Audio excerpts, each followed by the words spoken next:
La séquence musicale et les rires dans l'audio sont suivis d'une discussion sur le chapitre intitulé Cosmic Consciousness with Sri Aurobindo.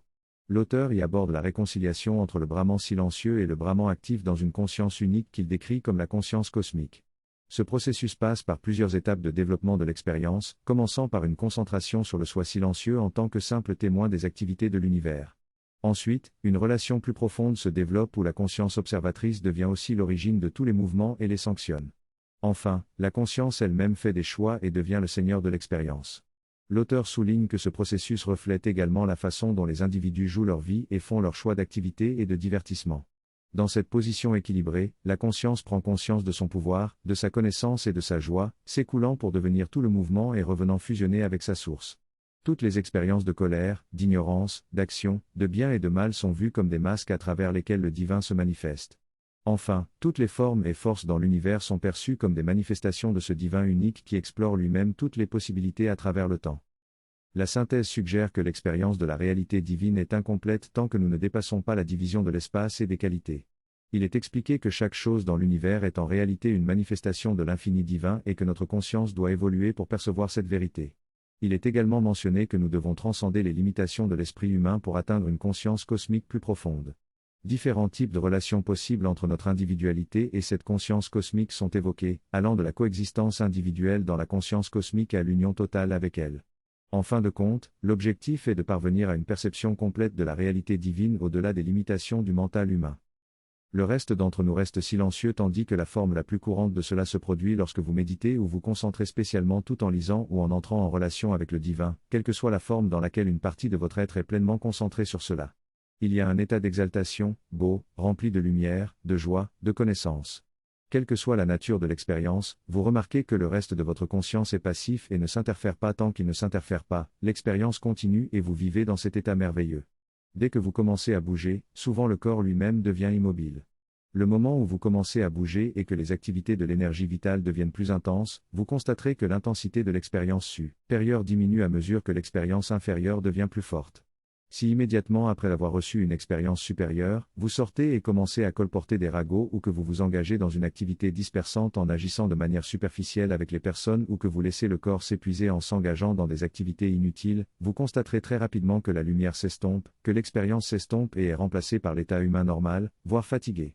Parfois, une fatigue exagérée, car le système est incapable de supporter quelque chose de haut pendant trop longtemps, mais vous remarquerez que la transition elle-même se produit lorsque ces parties inférieures qui étaient nécessaires commencent maintenant à s'activer.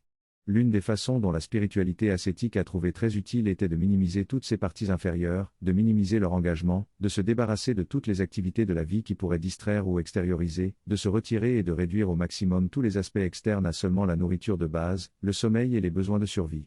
Effectivement, devenir un moine ou se retirer dans la forêt ou dans la grotte, et ensuite ces parties supérieures peuvent recevoir toute l'attention et toute l'énergie nécessaire et une telle personne peut rester dans un état exalté pendant longtemps. Mais le test est que cette même personne est confrontée à un défi pratique de la vie externe. Soudain, nous constatons que la même personne ressent une passion intense, de la colère, de la contrariété, du désir ou des réactions violentes de quelque nature que ce soit, et si la personne est consciente que cela n'est pas acceptable pour son idéal, elle peut même être surprise de constater « je ne savais pas que cette chose était encore en moi ».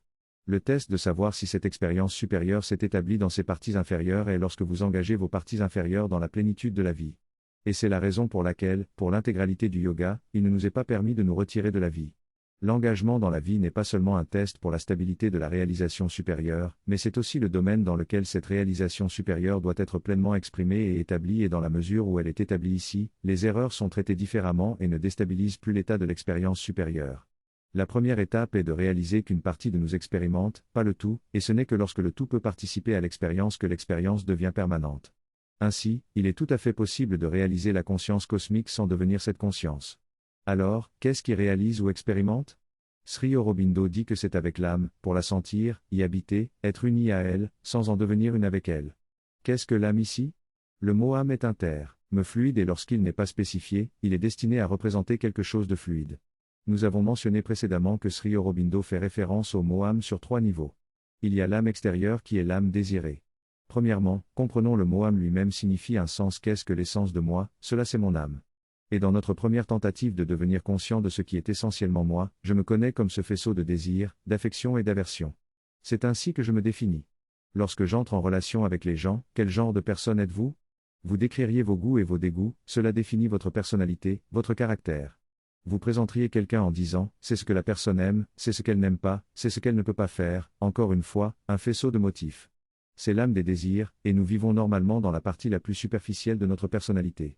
Toute notre vie est définie par ce que nous désirons positivement ou négativement, ce que nous voulons ou ne voulons pas, et c'est un mélange de ces éléments qui définit toute notre vie. Il y a une deuxième âme, plus profonde en nous, dont nous prenons conscience seulement lorsque nous devenons calmes. L'âme des désirs est tellement agitée qu'elle ne vous donne vraiment pas la chance de sentir l'âme intérieure. Et c'est ici que nous commençons vraiment à prendre conscience de nous-mêmes, de la part de nous qui se trouve derrière les désirs et qui, malgré les désirs, malgré nos tendances réactionnaires, s'expérimente toujours comme calme, heureuse, aimante, cherchant le bien, voulant la joie, voulant la paix, voulant l'harmonie, mais incapable de les atteindre et souffrant donc de frustration. Dans cette exploration de notre âme intérieure, nous réalisons que nous utilisons souvent notre façade extérieure pour dissimuler notre véritable essence. Notre âme intérieure est ce que nous savons être notre meilleur moi, tandis que notre âme extérieure est ce que les autres perçoivent de nous. Cependant, personne ne connaît réellement notre âme intérieure. Il y a donc un conflit lorsque les autres nous jugent négativement, car nous savons que notre intention est d'être aimant et bienveillant envers tous. Nous avons tendance à nous attacher à notre âme extérieure, ignorant ainsi notre âme désirante qui nous guide vers nos désirs superficiels.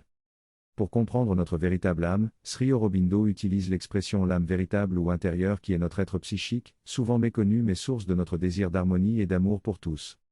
En s'asseyant avec son âme, en la ressentant et en s'unissant à elle sans pour autant devenir complètement un avec elle, on peut commencer à la connaître à différents niveaux de notre conscience.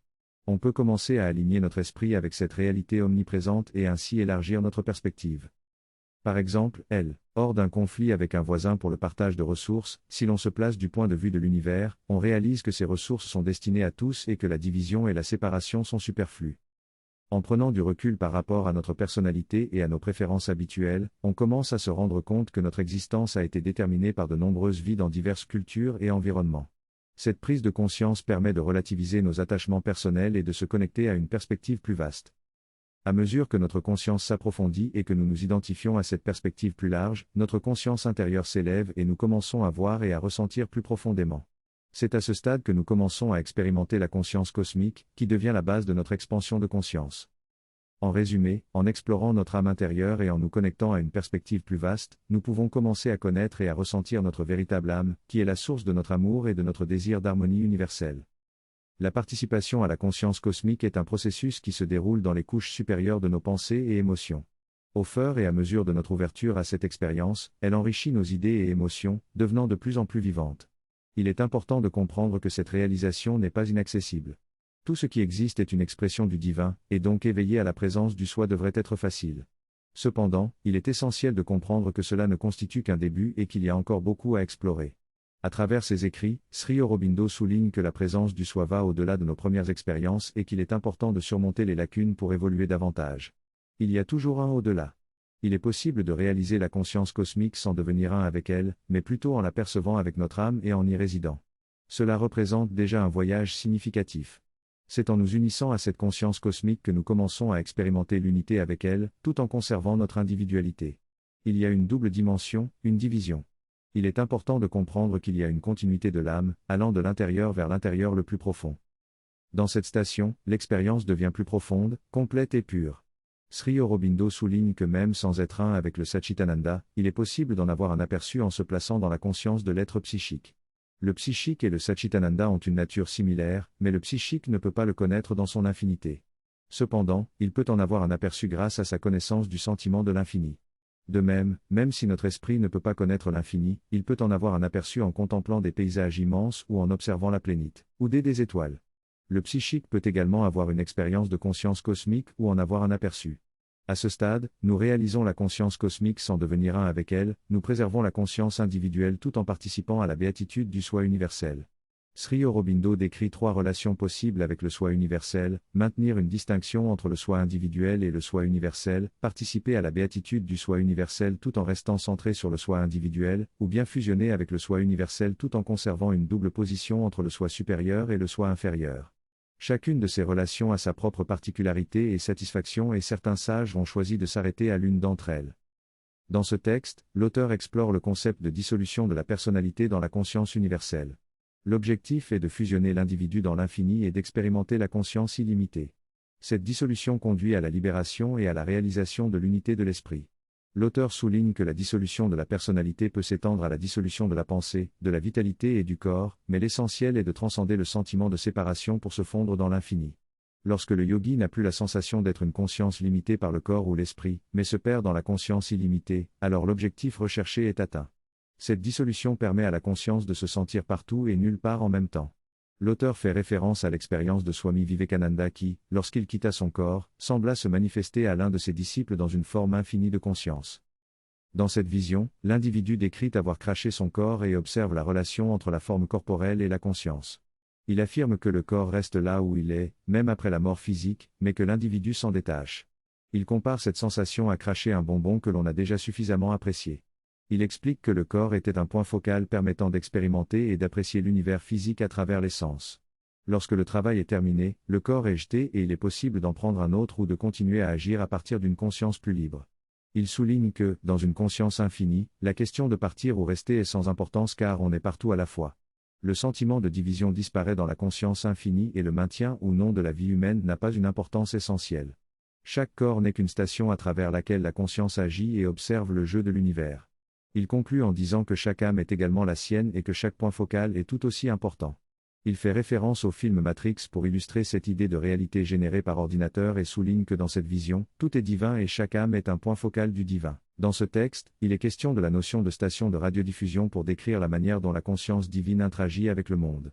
Chaque âme est une station à partir de laquelle la conscience divine observe, reçoit et agit. Les personnes ont tendance à penser que la prière et l'intercession auprès de Dieu sont nécessaires, mais cela est en réalité une vision limitée. La conscience divine est déjà consciente de nos besoins et intervient constamment pour nous protéger et prévenir les problèmes. Les relations que nous établissons avec Dieu en tant qu'individus sont donc réduites et erronées d'un point de vue divin. En réalité, la présence divine est toujours présente et répond à nos besoins avant même que nous en soyons conscients. À Pondichéry, de nombreuses personnes ont constaté qu'avant même que leur lettre n'arrive à Sri Aurobindo ou à la mère, ils recevaient déjà de l'aide pour laquelle ils avaient demandé. Ils ont compris que ce n'était pas la lettre physique qui importait, mais plutôt leur effort pour la formuler et l'exprimer. En écrivant leur demande, une transformation se produisait dans leur conscience et le message parvenait à destination. La mère a décrit une expérience similaire pendant la Seconde Guerre mondiale, lorsqu'elle était connectée à un réseau de conscience et recevait constamment des appels à l'aide, auxquels elle répondait instantanément. Pendant cette période, elle signait elle-même les dons qu'elle recevait, afin de créer une connexion physique avec chaque personne et d'envoyer sa bénédiction. Parfois, lorsqu'une intervention physique était nécessaire, elle entrait en transe, car une partie de sa conscience physique se projetait pour aider.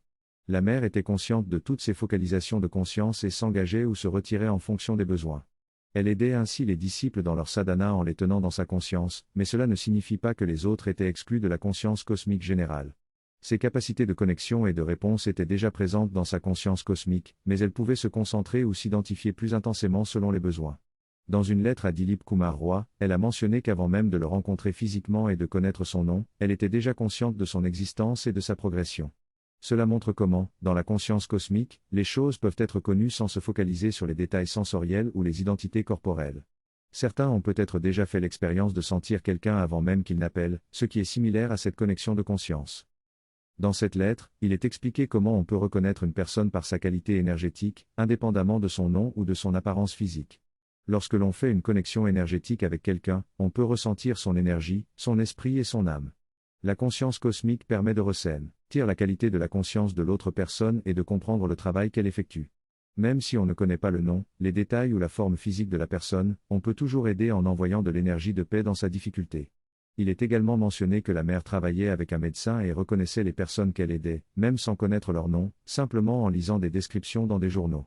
Il est souligné que la reconnaissance de la personne se fait à travers la conscience et non au niveau du corps physique. Le travail accompli importe plus que la reconnaissance ou l'acceptation des personnes concernées. La mère tenait chaque disciple comme si c'était elle-même, et selon le degré d'identification, elle pouvait ressentir les pensées, les émotions et même la santé physique des personnes qu'elle aidait. Cette connexion à deux sens permettait à la mère d'apporter son soutien et son influence à la personne sans qu'elle en soit consciente. La personne pouvait penser qu'elle n'était pas aidée, mais la mère travaillait en interne pour l'aider à changer, à éveiller et à grandir. Dans cet extrait, il est expliqué comment la conscience divine peut prendre le fardeau de la souffrance humaine. On raconte l'histoire d'une mère qui ressent physiquement une douleur intense chaque fois qu'elle est connectée à une personne qui agit de manière mensongère. Cela démontre que la conscience est interconnectée et que les actions des autres peuvent avoir un impact physique sur nous. Au début de l'histoire, la mère faisait le travail spirituel pour les autres, mais au fil du temps, cela est devenu impossible et elle a commencé à exercer une influence plus générale. Cependant, elle souligne que les individus doivent faire un effort pour se connecter consciemment à sa force. On utilise l'image de Shiva qui boit le poison de l'océan pour illustrer comment la conscience divine prend le fardeau de la souffrance. Lorsque nous nous identifions pleinement à notre souffrance, nous empêchons la conscience divine de nous en délivrer. En permettant à la divine de prendre ce fardeau, nous ne ressentons plus la souffrance comme notre propre problème. La conscience divine a une compassion profonde pour le monde et choisit de rester tant que celui-ci n'est pas libéré. C'est cette compassion qui soulage la souffrance et apporte l'assistance nécessaire. Dans ce texte, on parle de la compassion du Bouddha et de son importance pour les disciples. On mentionne également la vision de la conscience cosmique, où la localisation physique n'a pas d'importance dans la relation avec le divin. La mère, qui est considérée comme une émanation du divin, est présente avec chaque disciple en fonction de la relation la plus naturelle pour eux. Il est expliqué que l'aide du divin est toujours présente, mais c'est notre appel qui la rend efficace. On parle ensuite de la conscience cosmique et de la manière dont nous pouvons nous fondre dans cette conscience grâce à une compréhension plus profonde de la multiplicité et de l'unité divine. Il est souligné que lorsque nous effaçons les fausses idées de notre cœur, notre ouverture au divin devient plus spontanée, plus facile et plus complète. On termine en mentionnant un incident où la mère a su intuitivement que l'âme d'un disciple avait pris naissance ailleurs après sa mort. Dans cet extrait, l'auteur parle de la conscience cosmique de la mère, qui lui permet d'être consciente de tout ce qui se passe dans son environnement physique. L'auteur mentionne que la mère est capable d'intervenir et d'aider les autres, comme lorsqu'elle a sauvé un train qui avait eu un accident. Cette conscience cosmique lui permet également de savoir quel aspect de la divinité elle doit présenter à chaque individu en fonction de leur relation personnelle avec elle. L'auteur explique que chacun a une relation différente avec le divin, et que la mère s'approche de chaque individu de la manière qui leur convient le mieux. Par exemple, si quelqu'un est plus ouvert à l'amour, elle se manifestera comme une figure aimante. En résumé, la conscience cosmique de la mère lui donne une connaissance approfondie de tout ce qui se passe autour d'elle et lui permet d'interagir avec les autres de manière adaptée à leur relation personnelle avec le divin. Dans ce passage, l'auteur souligne l'importance de la qualité de l'interaction physique avec les autres. Il observe que la mère adopte des comportements différents en fonction des personnes qu'elle rencontre. Quand elle est avec un enfant, elle se comporte comme un enfant et joue avec lui avec douceur, tandis qu'en présence d'un diplomate représentant une autorité, elle adopte une attitude formelle et parle de questions politiques. Lorsqu'un disciple vient la voir, elle se transforme en guide spirituel et exprime cette qualité en fonction de chaque personne. L'auteur explique que cette capacité à répondre de manière adaptée à chaque individu est présente dans notre esprit, même si nous devons comprendre que derrière cette apparence, toutes les autres facettes de l'esprit sont également présentes et peuvent se manifester en fonction de nos besoins et de nos demandes. Ensuite, l'auteur aborde la question de pourquoi une conscience infinie voudrait avoir un corps. Il explique que dans cet état de conscience illimité, il n'y a plus de besoin d'un corps spécifique pour s'identifier, car l'individualité a disparu. Tous les corps existants font déjà partie de notre expérience, donc nous n'avons pas besoin d'un corps en particulier. Nous pouvons profiter du monde à travers tous les corps. L'objectif de la pratique de yoga intégral est d'atteindre cet état où la personnalité se dissolve complètement dans l'être universel et où l'individu fusionne avec la conscience cosmique. À partir de là, il est possible de se réengager avec l'individualité tout en conservant cette liberté et d'intégrer les différentes facettes de l'expérience. L'auteur souligne également que tant que nous vivons principalement dans la conscience mentale, il y aura toujours une certaine distinction et une double conscience entre notre individualité et la conscience cosmique. Cependant, lorsqu'on atteint un état de conscience qui connaît à la fois l'unité et la multiplicité de manière égale, on peut pleinement fusionner l'individualité et la conscience cosmique sans en perdre aucune des deux. L'orateur parle de la conscience cosmique et de l'unité avec l'univers. Il explique que chaque individu est connecté à tous les êtres et à toutes les choses de l'univers. Bien que nous puissions ressentir une certaine distance et séparation entre les différents corps et le monde physique, notre véritable présence et localisation se trouvent au-delà de ces notions. Il mentionne également l'importance de se reconnecter à la conscience cosmique et à la mère universelle pour atteindre une complétude et une compréhension profonde. L'orateur partage ensuite un exemple d'une jeune fille qui, en lisant le livre de Sri Aurobindo, a ressenti une connexion profonde avec lui et a eu une compréhension claire du texte. Il souligne l'importance de s'ouvrir et de recevoir les connaissances et les expériences de manière naturelle, sans avoir à faire une demande désespérée. En conclusion, il invite les auditeurs à rester ouverts et à continuer à explorer cette conscience plus profonde et l'unité avec le cosmos.